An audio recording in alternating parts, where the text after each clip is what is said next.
प्राचीन काल में भीम नाम का एक अत्यंत शक्तिशाली राक्षस हुआ करता था।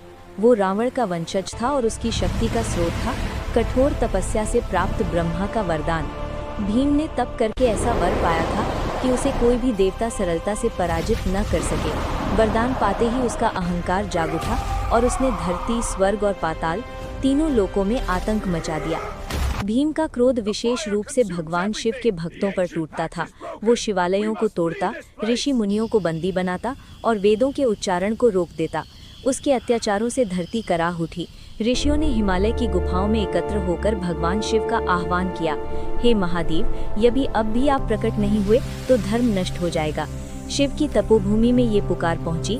तभी कैलाश पर भगवान भोलेनाथ का तीसरा नेत्र खुला। भीम और शिव का महासंग्राम।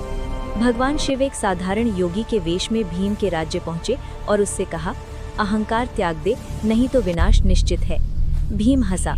उसने शिव को एक सामान्य तपस्वी समझा और उन पर गदा से प्रहार कर दिया। उसी क्षण आकाश फट पड़ा, दिशाएं कांप उठी और शिव ने अपना विराट रूप धारण कर लिया।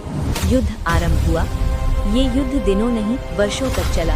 शिव के त्रिशूल के हर प्रहार से धरती थर्राती और भीम के शरीर से जब रक्त की धार गिरती, वहाँ राक्षसी ऊर्जा फैल जाती।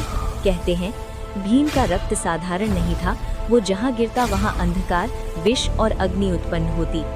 रक्त से बनी भीमा शंकर की भूमि। अंततः भगवान शिव ने अपने त्रिशूल से भीम का वध कर दिया। जैसे ही भीम धरती पर गिरा, उसका अंतिम रक्त प्रवाह धरती में समा गया।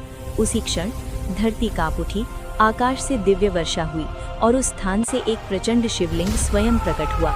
ऋषियों ने कहा, हे प्रभु, ये भूमि भीम के रक्त से सिंचित है, अतः ये भीमा शंकर कहलाएगी। भगवान शिव ने वहीं ज्योतिर्लिंग रूप में वास करने का वरदान दिया और कहा, जो भी इस स्थान पर सच्चे मन से मुझे पूजेगा, उसके जीवन से भीम जैसा अहंकार और अज्ञान नष्ट हो जाएगा। आज भी जीवित है वो ऊर्जा। कहा जाता है कि भीमा शंकर के वन, गुफाएं और नदियां आज भी उस युद्ध की साक्षी हैं। यहाँ की भूमि में एक गंभीर